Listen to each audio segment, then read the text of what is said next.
तो अभी हम लोग देखने जा रहे हैं हार्म प्रिंसिपल। तो हार्म प्रिंसिपल का कंसेप्ट आता कहाँ से है? तो सबसे पहले फ्रीडम को हम लोग डिफाइन करने की कोशिश करते हैं। तो फ्रीडम का मतलब क्या है? तो इसका मतलब हम लोग क्या निकाल सकते हैं? फ्रीडम का मतलब हो सकता है एब्सेंस ऑफ कंस्ट्रेंट, किसी प्रकार का कंस्ट्रेंट नहीं होना, ठीक है। लेकिन इसको अगर हम ऐसे देखें, अगर किसी पे कोई कंस्ट्रेंट नहीं होगा तो जो कोई भी किसी को मर्डर कर दे रहा है, किसी को मार दे रहा है, या फिर कोई कुछ भी डिस्ट्रॉय कर दे रहा है, तो मैं तो अपना फ्रीडम एंजॉय कर पा रहा हूँ क्योंकि मैं कुछ डिस्ट्रॉय कर रहा हूँ, मेरा जो मन कर रहा है मैं कर रहा हूँ। लेकिन सामने वाला जो मेरे से वीक है वो तो अपना फ्रीडम नहीं एंजॉय कर रहा है। तो फ्रीडम का डेफिनेशन ये तो नहीं हो सकता कि एब्सेंस ऑफ कंस्ट्रेंट। तो क्या हो सकता है? तो लिमिटेड कंस्ट्रेंट के साथ हम लोग फ्रीडम दे सकते हैं। लिमिटेड कंस्ट्रेंट अब कैसे डिसाइड होगा कि ये कंस्ट्रेंट को लिमिट कितना किया जाए? तो उसके लिए हार्म प्रिंसिपल दिया गया। हार्म प्रिंसिपल किसके द्वारा दिया गया? तो जेएस मिल।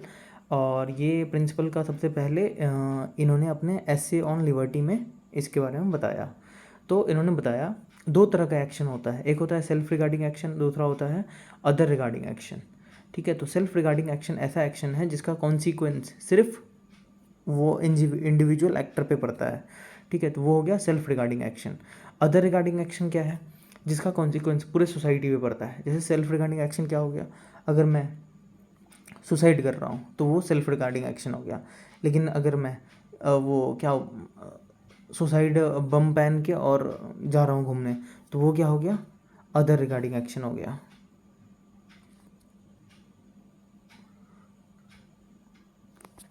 तो ये जो सुसाइड करके अगर कोई जा रहा है, मान लो रेलवे स्टेशन पे चला गया, तो वो क्या करेगा? उसके कारण बाकी लोग भी मरेंगे।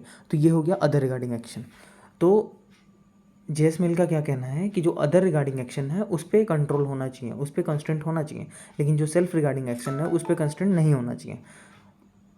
तो जो अदर रिगार्डिंग एक्शन है उसको भी दो पार्ट में डिवाइड किया गया है, एक माइनर हार्म जिससे, और दूसरा है मेजर हार्म।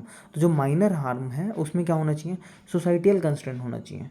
लेकिन जो मेजर हार्म है उसमें ऑथोरिटेटिव कंस्टेंट होना चाहिए, गवर्नमेंट के द्वारा कंस्टेंट लगाया गया होना चाहिए।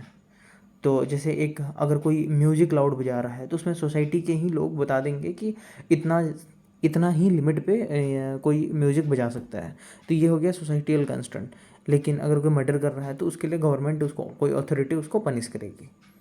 तो आशा करते हैं आपको हार्म प्रिंसिपल समझ आया होगा। मिलते हैं नेक्स्ट लेक्चर में।